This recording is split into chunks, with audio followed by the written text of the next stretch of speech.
Seguimos en Paneo Semanal por esta Sol 106.5 FM y también en YouTube, en nuestro canal Paneo Semanal y en el canal de Sol 106.5 FM y en nuestras redes sociales, Instagram, Facebook y Twitter. Bueno, tenemos aquí ya a nuestro invitado con nosotros, un hombre conocido, un hombre de este programa, que es Iván Gatón, experto en temas internacionales a propósito del 11 de septiembre y de las implicaciones, el día que el mundo cambió y sobre todo en los temas de política internacional. Bienvenido, Iván. No, muchas gracias. Gracias por la invitación. Bueno, para contextualizar un poco, el 11 de septiembre da inicio a una era de una política basada en la seguridad por el terrorismo fundamentalista islámico.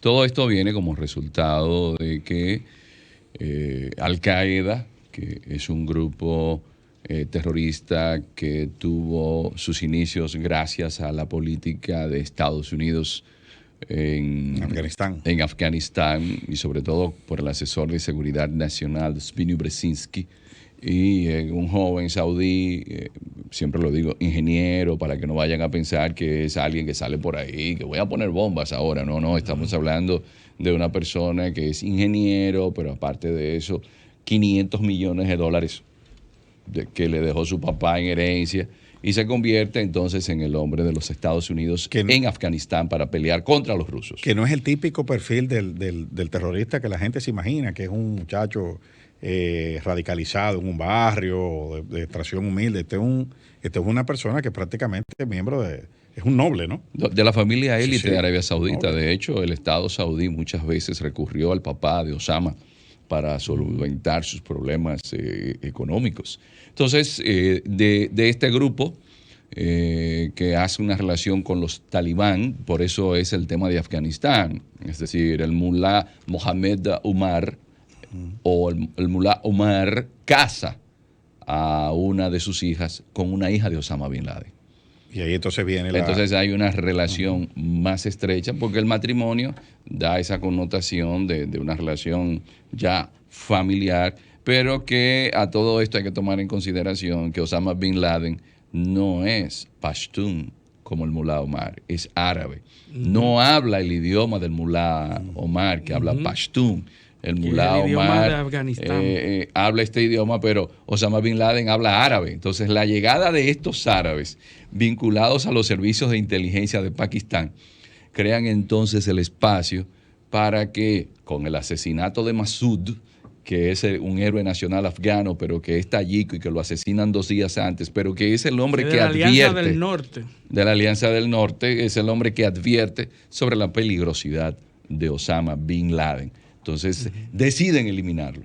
Incluso fue un ataque suicida porque el hombre salió a predicar de que el Islam moderado se iba a ver afectado por ese Islam que había llevado Osama Bin Laden. Y efectivamente, lo que tenemos a partir del 11 de septiembre con estos ataques que implican que el mulá Omar no entregue a Osama Bin Laden, entonces Osama Bin Laden es perseguido por los Estados Unidos y Estados Unidos ataca a Afganistán. Pero fíjense ustedes, mencioné los servicios secretos de Pakistán, que ¿dónde estaba Osama Bin Laden cuando Obama da a conocer que ha sido eliminado? Estaba Pakistán. En Abbottabad. Abbottabad es donde se encuentra la Academia Militar élite de Pakistán. Es decir, ¿quién lo protegía? Los militares pakistaníes. Pero a todo esto, ¿por qué nunca se le hizo caso? Aliados norteamericanos. ¿Por qué no se le hizo caso a Massoud cuando estuvo incluso con los legisladores europeos en Estrasburgo? ¿Por qué no se le hizo caso cuando visitó al ministro de Relaciones Exteriores de Francia? Por el complejo militar industrial. Pakistán es un país que lo gobierna una élite militar, aunque veamos a civiles en Pakistán, quien determina son los militares, sí. Y los militares son de mayoría étnica pashtun. Entonces, este 11 de septiembre implica entonces que un hombre como Dick Cheney, que es un hombre de los negocios del complejo militar industrial, decida que no solamente tiene que ser Afganistán, vamos por Irak. Entonces ahí se decide tumbar a un sunita donde la mayoría de la población es chiita. Ahí yo quiero hacer un punto, porque esa gran división, ¿no? en dos categorías que hacemos en Occidente con los musulmanes, en chiitas y suníes, ¿qué tanto responde a esas lógicas de esos grupos armados, pakistaníes, afganos? O sea, ¿qué tanto está presente esa división, esa clasificación? Bueno, la división es tan grande que el mundo occidental no se imagina que no solamente sunitas y chiitas, que dentro del sunismo usted puede tener jambalitas, hanafitas, chafitas, malaquitas, puede tener una visión wahabita, puede también tener una visión sufista, pero también puede tener una visión hariji. Las wahabistas son los saudíes. Exactamente. Sí. Que es la que aplican los propios talibanes, donde no se puede tener arte, los niños no deben jugar ni siquiera chichigua. Un deporte nacional de Afganistán era volar chichigua, o como le decimos nosotros, o cometas. Eso lo prohibieron, tomarse fotos, escuchar radio, ver televisión. Y esos son los saudíes, que son los principales aliados de los norteamericanos del mundo occidental. Exacto, son los principales clientes Arabia Saudita es el principal comprador de armas a nivel mundial. Del mundo, y es el principal vendedor de petróleo barato, porque el problema del petróleo no es que haya petróleo, sino cuánto cuesta producirlo. Y Arabia Saudita es que le sale más barata la producción. Recuerdo que había una affair con los saudíes a propósito del asesinato de Khashoggi. Había una parte en el gobierno español que quería sancionar a los saudíes, y los saudíes dijeron, bueno, pues entonces el tren que vamos a hacer... No te compro el tren, pero tampoco te compro las fragatas. Ni las fragatas. Tú me estás haciendo los astilleros tuyos. De los astilleros, entonces ciérrame eso. Entonces nada, las sanciones, pues eso salió del tema.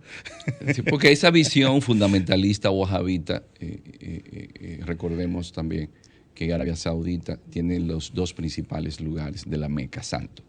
Primero tiene la Meca, porque ahí está la Kaaba, que es donde hay que hacer la peregrinación, que es donde se hace el Hajj. Y el Hajj es el quinto pilar del Islam, es decir, que todo buen musulmán debe visitar una vez en la vida a la Meca. Es un sacramento.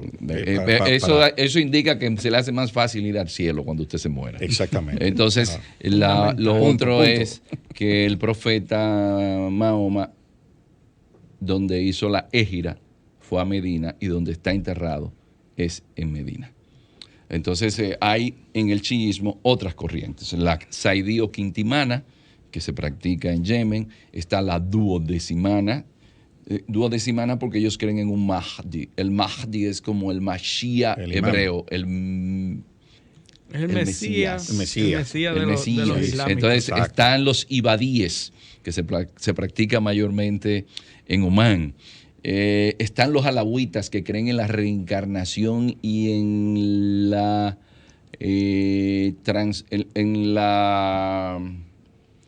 transformación.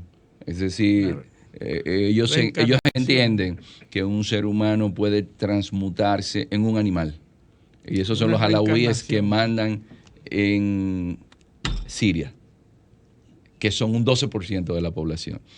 El Islam es sumamente diverso, y es ese Islam el que más ha sufrido el terrorismo de parte de los grupos fundamentalistas, que son salafistas. Contra ellos mismos. Claro, es decir, que así como vemos que en Francia, que en Estados Unidos hay ataques terroristas, los que más sufren de ataques terroristas son los países musulmanes, entre ellos un país que tiene en su seno a una gran cantidad de musulmanes, que es India. Porque uno a veces, la gente piensa que la mayoría de los musulmanes están en Medio Oriente, y no es así. Indonesia es el país con más musulmanes del planeta, sigue India, está Pakistán. Ustedes van a ver en las repúblicas del Cáucaso, ahí vamos a ver a Chechenia, por ejemplo. Súper diverso. Indonesia, por ejemplo, habla 700 dialectos.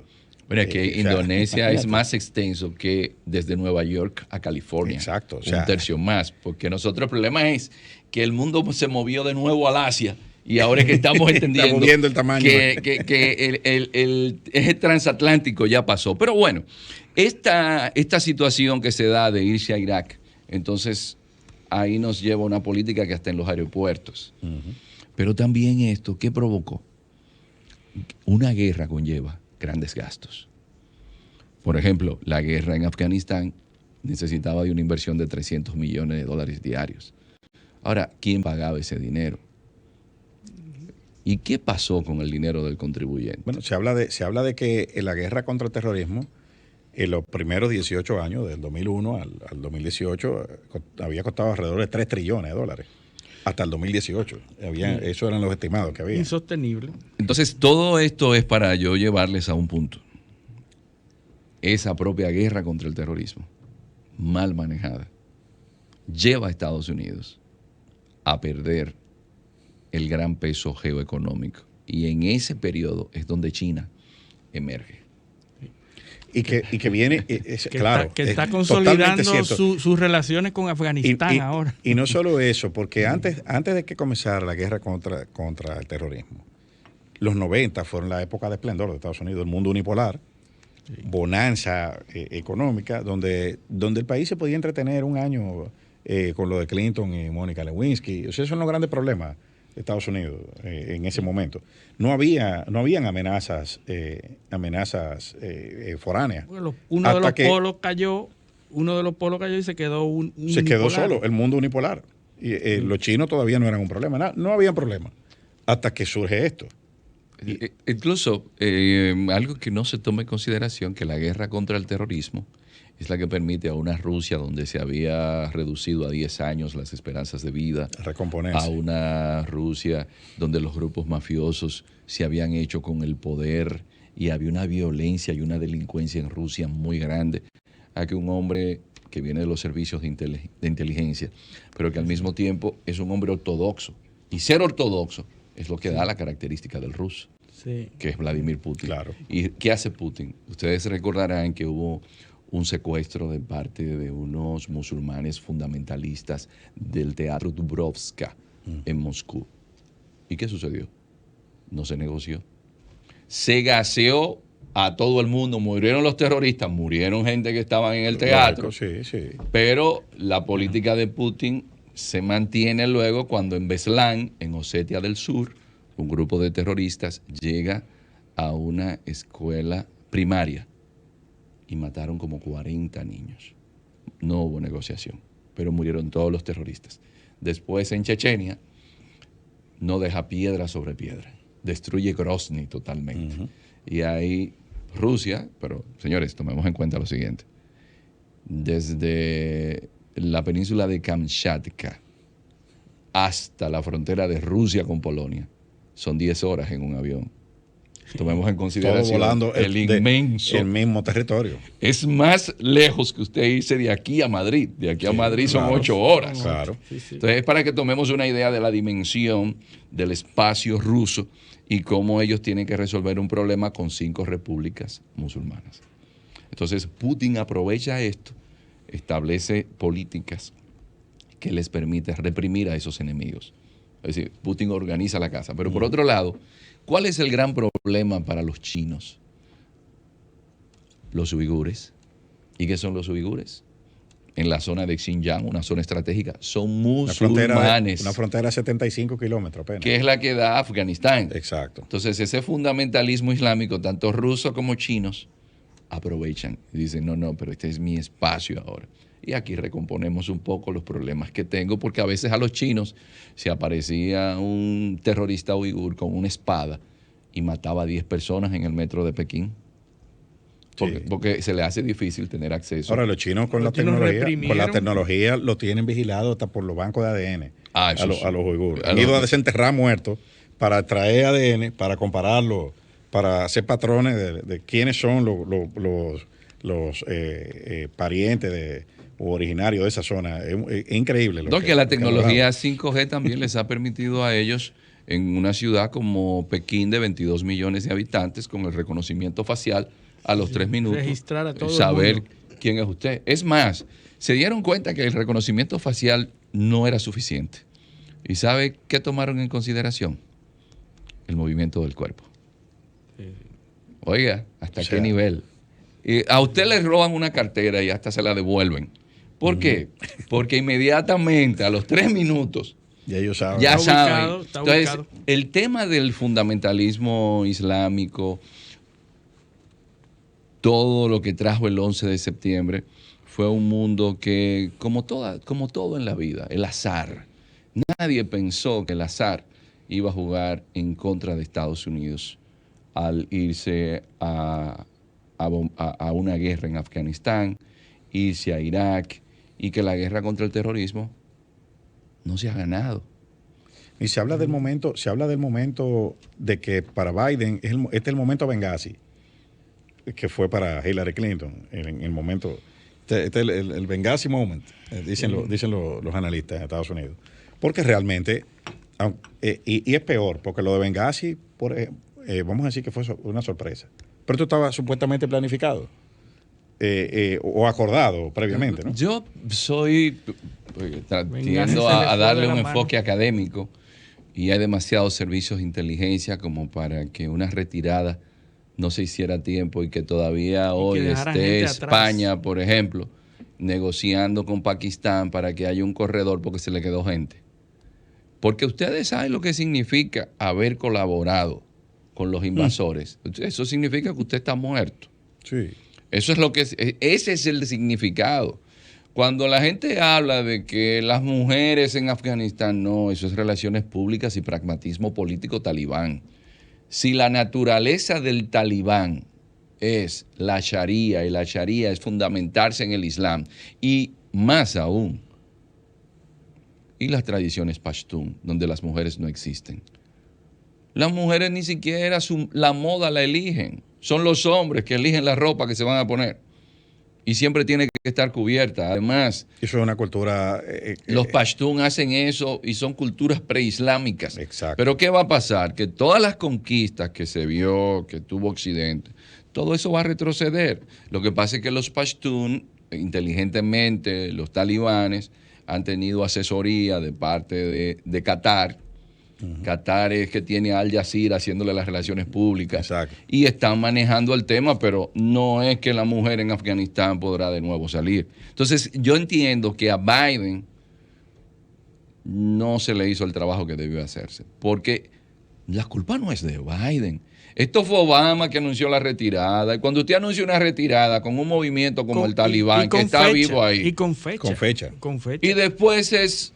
Después Trump le pone fecha. No, Trump manda a que a Ghani lo suelten para sentarlo a negociar en Doha con Pompeo.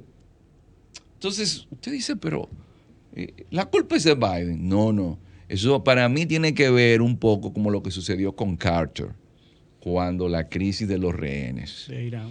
Exacto. Que hubo filtración para que los iraníes supieran que iba a haber un rescate y hacerle un desastre a Carter, porque Carter no gana la reelección. Bueno, por eso. Hubo un incidente en Riyadh, organizando ese rescate, un accidente donde murieron los SEAL que iban a hacer la operación Garra de Acero, creo que se llamaba, una maniobra de un helicóptero de transporte, murieron todos los SEAL. Hubo una filtración. Pero hubo una filtración definitivamente porque los iraníes sabían que iban a organizar la operación. Entonces, en esos servicios de inteligencia, igual que en todas las actividades humanas, hay servicios de inteligencia que no se llevan unos con otros, hay sus luchas por el poder, que tú y yo una vez cuando estábamos en la CIA, en tal sitio, tú te manejaste mal. Como me decía un alto oficial en una clase, en una academia militar, en una ocasión, profesor, vea más películas que no son falsas. Pero hay unas comunicaciones de unos documentos que ya se comenzaron a hacer públicos del 11 de septiembre. Los snowflakes, que son los copos de nieve, que son unos memorándum que escribía Donald Rumsfeld. Y Donald Rumsfeld escribe uno de esos memos a uno de los comandantes norteamericanos en Irak y le pregunta que si hay algún protocolo para cuando tienen periodistas presos. O sea, ¿usted tiene algún protocolo? Dice, no tenemos ninguno. le contesta. Dice, pero bueno, eso hay que resolverlo. O sea, porque a los periodistas no se puede dejar de meter presos. O sea, la instrucción que le da a sus operadores de campo y otro, donde él dice que él está consciente, y es la misma dirección de lo que planteabas, que Estados Unidos era un país donde era difícil guardar secretos. pero que uno tenía que saber eso y que él estaba convencido de que había que buscar mecanismos que nos permitieran guardar secretos. Y él está obviamente haciendo implícitamente alusiones de que ahí en esos niveles hay filtraciones arriba. Se está hablando del ministro de Defensa de Estados Unidos. Bueno, aceptando que no se podía guardar aceptando que no se puede guardar secretos porque están siendo objeto de filtraciones. En Abu Ghraib lo que estaba sucediendo es que incluso sodomizaron a presos. Ustedes saben lo que implica eso de sodomizar presos y también las humillaciones que les hicieron a eso. Incluso le llamaron daños no biodegradables. Sí, porque no hay forma de que eso se borre de la imagen de la gente. No, y eso, hay unos manuales de... Claro, el waterboarding. Pero el manual decía de interrogatorios mejorados. Enhancement questioning. Técnica de interrogatorios reforzados. Entonces, Gina Haspel, la directora de la CIA, que decía que eso se llama... ¿Usted ha torturado a personas en el Senado? No, es técnica de interrogatorio reforzado para obtener información de hostiles no cooperantes. O sea, pero eso ese eufemismo lo utilizó porque es el problema. Pero ponen la lista de lo que se puede utilizar y cómo. La palmada, la palmada entre el ombligo y los senos. La palmada de 5 centímetros a la cara. O sea, definido cómo se puede hacer. Sí, pero tu palmada es un eufemismo. En español es un pecozón. Ellos le ponían slap. El slap, pero hasta medido la distancia de la cara desde donde debe iniciar la palmada. Entonces, imagínense ustedes la gente utilizando esa técnica y a ver si iban a cumplir eso. ¿Quién está midiendo eso? Pero hay algo que tenemos que verlo en el contexto del gran desastre que todo esto deja, porque de una manera u otra hay que reconocer, yo siempre lo he dicho como académico, reconozco en Estados Unidos, en el historial de los imperios, que tomó elementos de la Ilustración que permitieron, por ejemplo, que se hable de democracia, que aunque termina siendo siempre plutocracia, pero no deja de dar como unos referentes de derechos humanos, a llegar a una visión casi irreconocible. Es decir, cuando usted dice que se utiliza el acta patriótica en un país que sacan a un presidente por el Watergate, es decir, porque descubrieron que ponía micrófonos a George McGovern, que era el candidato presidencial de aquella época de los demócratas, a un estadista como Nixon, porque atención, no estamos hablando de un político que llegó, no, fue el vicepresidente de Eisenhower. Antes de eso fue congresista. Bueno, que Trujillo le pasaba $20,000 mensuales para que le hiciera lobby, porque Trujillo sabía cómo se manejaba Estados Unidos y conocía lo del lobby. Pero que... Un hombre que tenía Kissinger de su... Pero Kissinger se lo envía David Rockefeller, porque hay algo que se llama la trilateral. Bueno, no voy a entrar en eso, pero David Rockefeller no era el presidente, pero tenía, mira, ponme a fulano. Pero mandaba. Porque también David Rockefeller tenía a Brzezinski, tenía a Huntington. David Rockefeller siempre estuvo cercano a grandes intelectuales. Eso es en nuestros países, que los intelectuales son teóricos. En Estados Unidos y en Europa, los intelectuales son los que están al lado de los políticos diciéndole, no, si te manejas aquí te va a dar esto. Es el intelectual orgánico de Gramsci. El intelectual orgánico. Es el intelectual europeo, no es como nosotros aquí, como tú dices, que lo tenemos. No, aquí es un mueble caro, no sé dónde ponerlo. No hay algo tan peyorativo como decir, eso es un teórico. Eso es un teórico. Entonces, lo que nosotros tenemos que ver es lo siguiente: es un mundo más inseguro, es un mundo que a partir del 11 de septiembre nos llevó a un cambio de época. Me explico, la humanidad se divide desde la perspectiva eurocéntrica en la edad antigua, que viene desde la escritura hasta el Imperio Romano, la edad media. La edad moderna, la edad moderna que la edad moderna comienza a partir de la época del descubrimiento, los descubrimientos o el contacto con América, porque es con la llegada a América que se tiene conciencia de que el continente americano está ahí y ya tenemos una conciencia de la globalización. Sí. Esa es la modernidad. Y después de la modernidad llega el mundo contemporáneo, que es a partir de la Revolución Francesa. ¿Qué sucede? Que nosotros ahora estamos en un mundo post-occidental. Es el 11 de septiembre, cuando lo vean en la historia, en 50, 100 años, marca un cambio de época de la humanidad. Porque también ahí mismo se sucedieron los grandes avances tecnológicos, como esa tecnología 4G que utilizamos en los celulares, de voz, video. Recordemos que la tecnología, la primera, la 1G, eran los celulares grandotes para comunicarse con otra gente. Voz. La 2 era la que llegaban algunos mensajitos de texto, y la 3 en la que usted puede tener, aunque sea acceso a internet, pero las 4 es donde tiene voz, video y data. Pero ya estamos en la 5G, que tiene una latencia o una velocidad tal que es como si fuera en vivo. Sí, pero esto también implica que vamos a tener carros eléctricos. Conectividad permanente. Que vamos a tener también adelantos en la medicina, porque el mismo inodoro va a medir cómo están los valores suyos y se lo va a mandar directamente al hospital. Y le va a avisar, mira, te puede dar un infarto hoy. Y antes de que le dé, usted va al hospital. Es decir, estamos en un mundo hiperconectado donde evidentemente lo que el 11 de septiembre marca es un cambio de época de la humanidad, donde entramos en un mundo también multipolar, donde Estados Unidos dejó de ser hiperhegemónico, porque antes Estados Unidos podía hacer lo que sea sin contar con ningún país. Ahora Estados Unidos evidentemente tiene que hablar con otros países. ¿Se perdió definitivamente la guerra contra el terrorismo o es una tarea pendiente? Yo creo que, como decía el general Milley en una reunión que hubo en el Congreso de Estados Unidos en el mes de junio, después de 2 años, habiendo ganado los fundamentalistas islámicos talibanes, vamos a tener un incremento del terrorismo.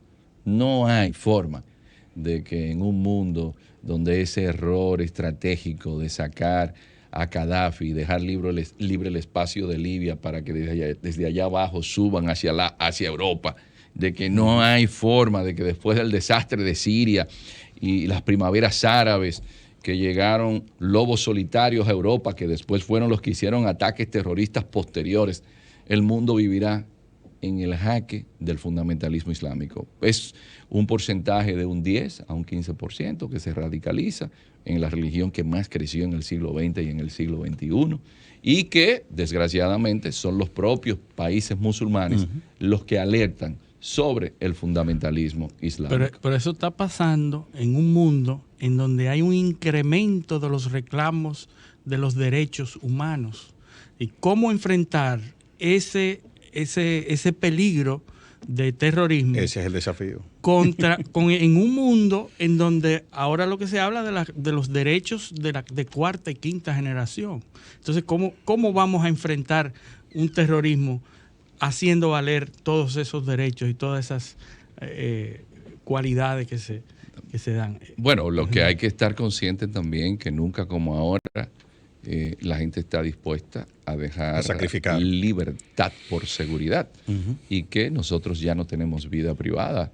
Esa es una de las razones por las cuales China condena a las empresas tecnológicas, porque se estaban haciendo prácticas desleales con los algoritmos y que estaban ganando una cantidad de dinero de una forma tal que es algo increíble. Brutal. Entonces se dice, espérate, porque a través de los algoritmos ellos saben todo lo que nosotros hacemos. Y por eso es que es tan sofisticado que el terrorismo ha llegado a buscar productores de televisión desde Los Ángeles, que era lo que hacía el Daesh, para reclutar gente que se fueran al Estado Islámico de Irak y al Levante. Es decir, el desafío está ahí. Vamos a tener siempre la vigilancia, como decía Orwell, del gran hermano, pero hay gente que siempre se van a poder escapar a esa vigilancia. Así es. Bueno, Iván, agradecerte un montón. Sabemos que tú tenías un compromiso, que viniste a brindarnos el favor de tu presencia. Que ojalá que nos siga visitando, que siga aceptando la invitación, porque la verdad que es muy agradable. Y muy didáctico.